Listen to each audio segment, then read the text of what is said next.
वंदे मातरम।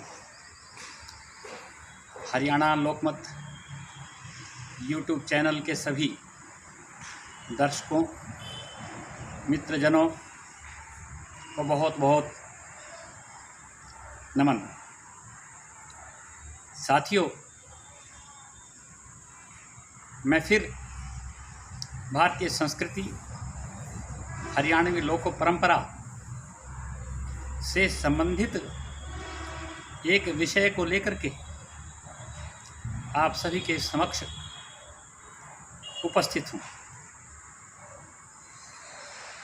यदि आपको यह वीडियो अच्छा लगे तो आप इसे लाइक करें, सब्सक्राइब करें, ज़्यादा से ज़्यादा शेयर करें ताकि यह सभी के लिए उपयोगी सिद्ध हो सके। भारतीय इम्यूनिटी की आज पूरे विश्व में चर्चा है। तो ऐसा क्या है कि जो लोग इस इम्यूनिटी के बारे में चिंतन कर रहे हैं, उसको जानकारी देने का प्रयास कर रहे हैं, और भारत में स्वयं भी इस ओर बढ़ावा दिया जा रहा है।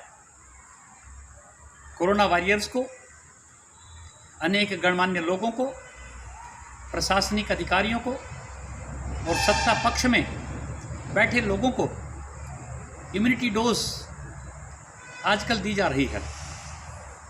तो जो मैं चर्चा कर रहा हूँ कि इस देश में जो हमारा खान पान है वह बड़ा ही संतुलित, सात्विक, ऊर्जावान और उपयोगी रहा है। वर्षों से हम जहाँ नींबू पानी का इस्तेमाल करते रहे हैं, वहीं एक विशेष प्रकार का जो हमारा पेय है वह सत्तू है, जिसको कि गाँव में गर्मियों के मौसम में योग्यता के अनुसार, आवश्यकता अनुसार जिसको पिलाया जाता था, और अतिथियों को सत्कार के रूप में भी इसे पीने के लिए दिया जाता रहा। तो साथियों, सत्तू जो है वह जहाँ ठंडक पैदा करता है शरीर में, पेट के पाचन सिस्टम को ठीक करता है, वह विशेष प्रकार की ऊर्जा भी हमें प्रदान करता है। और सत्तू जो है वह गेहूं का, चने का, जौ का, इन्हें भूनकर तैयार किया जाता है। और आप देखेंगे कि एक सत्तू के अनेक उपयोग हैं।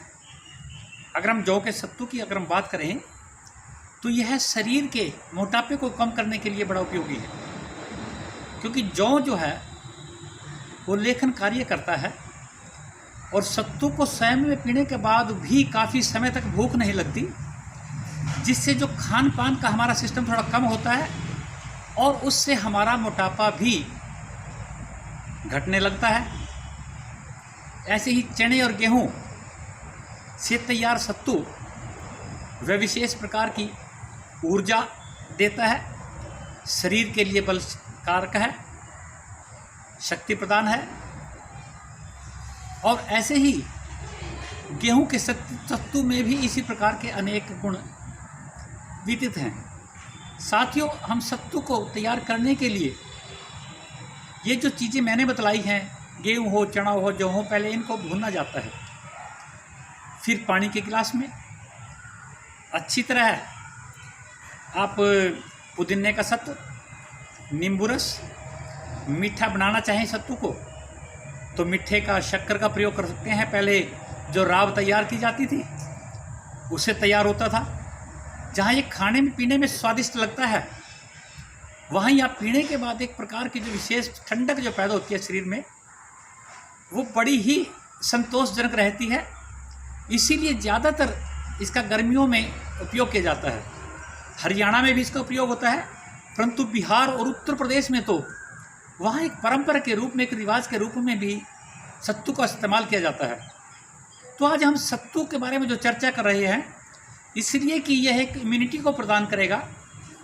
मोटापे वालों को अगर आप जौ का लें तो वह मोटापे को कम करने में आप इस्तेमाल करेंगे तो लंबे समय के बाद आपको इसका काफ़ी लाभ मिलेगा।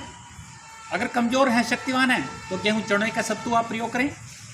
तो अगर आप प्रयोग करेंगे तो कुछ समय के पश्चात वास्तव में ही शरीर में क्षमता बढ़ेगी, शरीर की ताकत बढ़ेगी, चाहे बच्चा हो, बूढ़ा हो, जवान हो।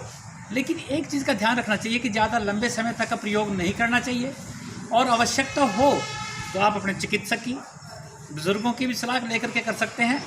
तो इसमें किसी प्रकार की कोई परेशानी नहीं हो सकती। तो ये सत्तू का जो हमारे काज का प्रयोजनता है, हमारे अपने व्यंजनों को बढ़ावा देने के लिए एक प्रयास है। आप सभी को यह बात अच्छी लगे तो आप कृपया इन चीज़ों को आप बढ़ावा दीजिए। आप सभी का बहुत बहुत धन्यवाद। जय हरियाणा, जय भारतीय सनातन संस्कृति।